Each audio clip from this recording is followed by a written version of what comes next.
Hello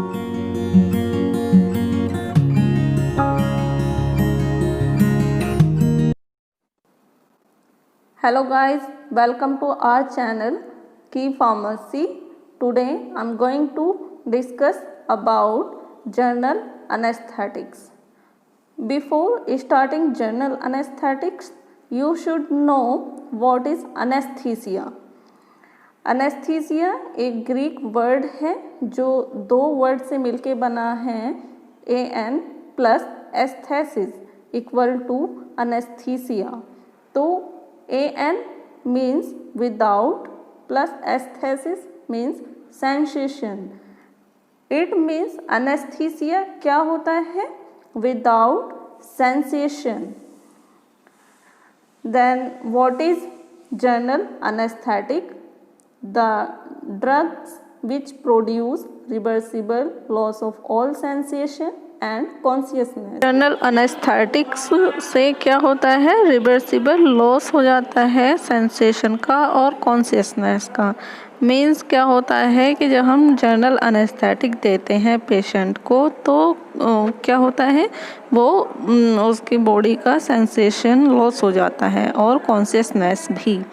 तो ये जो टर्म है reversible loss of all sensation, reversible का वो मतलब है कि जैसे धीरे धीरे एनेस्थीसिया की वजह से पेशेंट क्या होता है, सेंसेशन और कॉन्शियसनेस ख़त्म हो जाता है, तो फिर दोबारा से वो रिकवर कर जाता है, अपनी प्रीवियस कंडीशन में आ जाता है. तो यही हमारा reversible loss of all sensation and consciousness कहलाता है.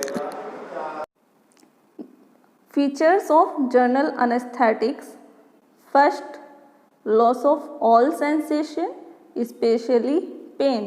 इसमें क्या होता है, जो भी बॉडी में सेंसेशन होता है वो स्टॉप हो जाता है और स्पेशली जो बॉडी में पेन होता है वो भी ख़त्म हो जाता है.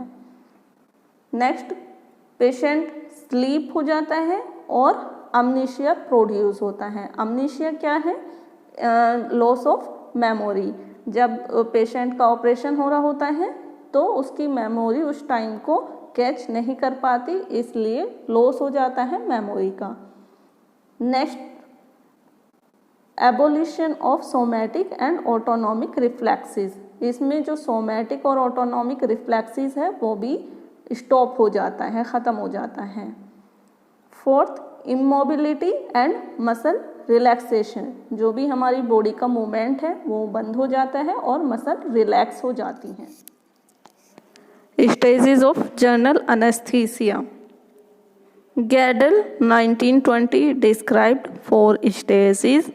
गैडल ने 1920 में जनरल एनेस्थीसिया की 4 स्टेज डिस्क्राइब की थी. Stage first, अनाल्जेसिया. अनाल्जेसिया क्या होता है? Without pain. First point, start from beginning to loss of consciousness. ये स्टेज कहाँ से शुरू होती है? जब अनेस्थीसिया देते हैं तब से जब तक कॉन्शियसनेस लॉस होता है तब तक. Next, loss of pain sensation. इसके कॉन्शियसनेस के बाद कंप्लीट पेन सेंसेशन लॉस हो जाता है. Next, patient remain conscious and अमनीशिया develop. Patient जागा हुआ रहता है लेकिन मेमोरी लॉस हो जाती है. Stage second, delirium. First, from loss of consciousness to beginning of irregular respiration. ये स्टेज कब स्टार्ट होती है? जब कॉन्शियसनेस हो जाता है फिर वापस से इर्रेगुलर रेस्पिरेशन होता है तब तक. नेक्स्ट, अचानक से एक्साइटमेंट आता है और मसल टोन इंक्रीज हो जाती है जब पेशेंट दोबारा अपनी वापस कंडीशन में आता है तब. Next, heart rate and blood pressure में राइज. हार्ट रेट और ब्लड प्रेशर अचानक से राइज हो जाता है. Stage third, surgical anaesthesia. ये स्टेज में क्या होता है? Extends from onset of irregular respiration to cessation of spontaneous breathing. इसमें क्या होता है, अनियमित सांस की शुरुआत से लेकर सहज सांस समाप्ति तक फैलता है।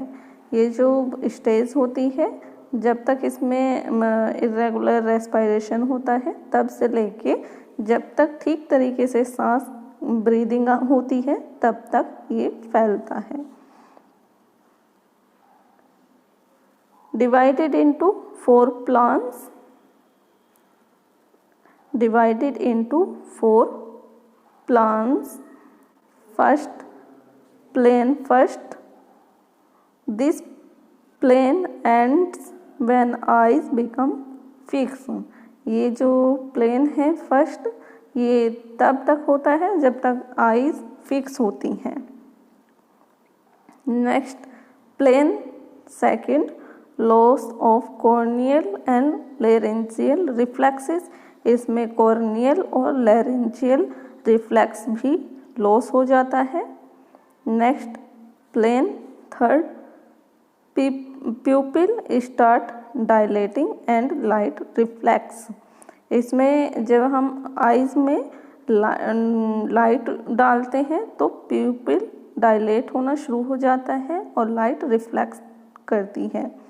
Next plan 4, dilated प्यूपिल decrease muscle tone and blood pressure fall.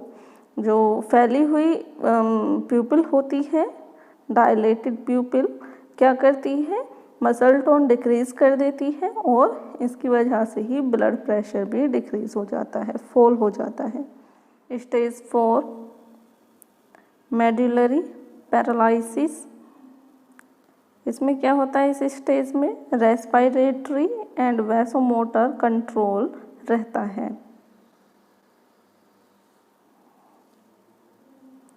Next classification, first class inhalational gas, example nitrous oxide. Next volatile liquids, example halothane, desflurane, sevoflurane, isoflurane और एनफ्लोरेन। तो ये एग्जाम्पल है। Next class intravenous, first inducing agent, example thiopentone sodium. Next propofol.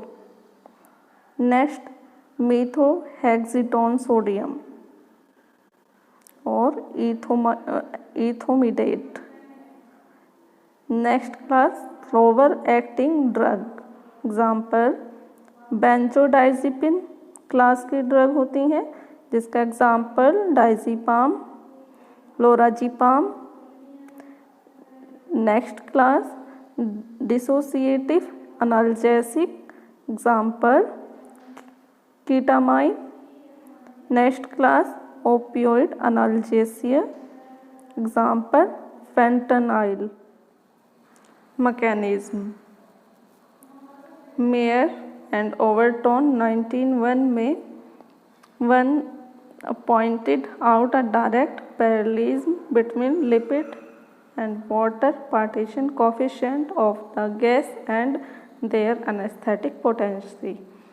Mayor and Overton ने 1901 में lipid gas के lipid and water partition coefficient and anaesthetic potency के बारे में समझाया था। मिनिमल एल्वियुलर कंसंट्रेशन, जिसको मैक बोला जाता है। Minimal alveolar concentration is the lowest concentration of the anesthetic in pulmonary alveoli needed to produce immobility in response to a painful stimulus in 50% individuals। तो मैक क्या है, स्मॉलेस्ट कंसंट्रेशन है anaesthetic की जो पल्मोनरी एल्वुलाई में present होती है और इसकी नीड कब होती है, जब हम सर्जिकल इंसिजन करते हैं तब 50% पीपल में पेनफुल स्टिमुलस प्रोड्यूस होता है, तो उस टाइम पे इस स्टिमुलस को रोकने के लिए लोवेस्ट कंसंट्रेशन मैक की ज़रूरत। एनेस्थेटिक के डिफरेंट टारगेट होते हैं। फर्स्ट टारगेट है GABA receptor. GABA means gamma amino butyric acid receptors. Example halothane, propofol, barbiturate. ये क्या है, हमारे एजेंट हैं जो कि अपनी अपनी बाइंडिंग साइट पे बाइंड करेंगे और अपना एक्शन शो करेंगे। तो ये है हमारा गाबा रिसेप्टर, जिसमें 2 अल्फ़ा, 2 बीटा और एक गामा होता है, सब यूनिट होती हैं। तो यहाँ पे क्लोराइड आयन बाहर है, तो ये क्या होगा, गाबा रिसेप्टर क्या होते हैं, लिगेंड गेटेड आयन चैनल होते हैं।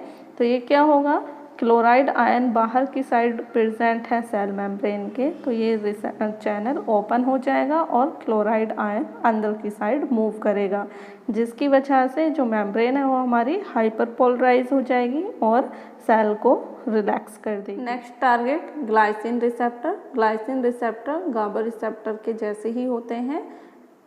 इनका जो टारगेट होता है वो स्पाइनल कॉर्ड एंड मेडुला होता है। Example halothane, propofol, isoflurane and barbiturate हैं। ये हमारे एजेंट होते हैं जो कि अपनी अपनी बाइंडिंग साइट पे बाइंड करते हैं और क्लोराइड आयन चैनल को ओपन कराते हैं। जैसे ही क्लोराइड आयन चैनल ओपन होता है तो क्लोराइड आयन अंदर की साइड मूव करते हैं और जो हमारी मेम्ब्रेन होती है वो हाइपरपोलराइज हो जाती है, मीन्स बॉडी हमारी रिलैक्स हो जाती है।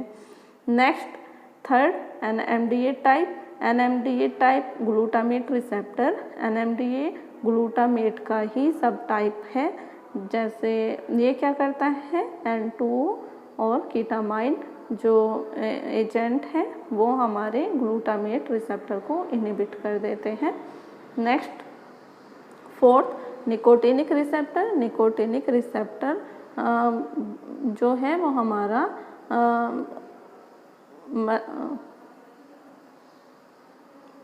निकोटिनिक रिसेप्टर जो है ये हमारे कुछ एजेंट होते हैं, जैसे बारबिचुरेट हैं, सर्टेन फ्लोरिनेटेड एनेस्थेटिक हैं।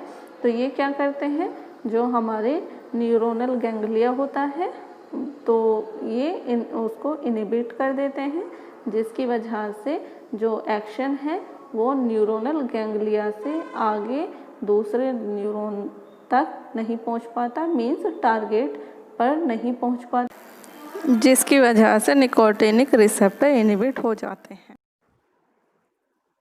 Thanks for watching.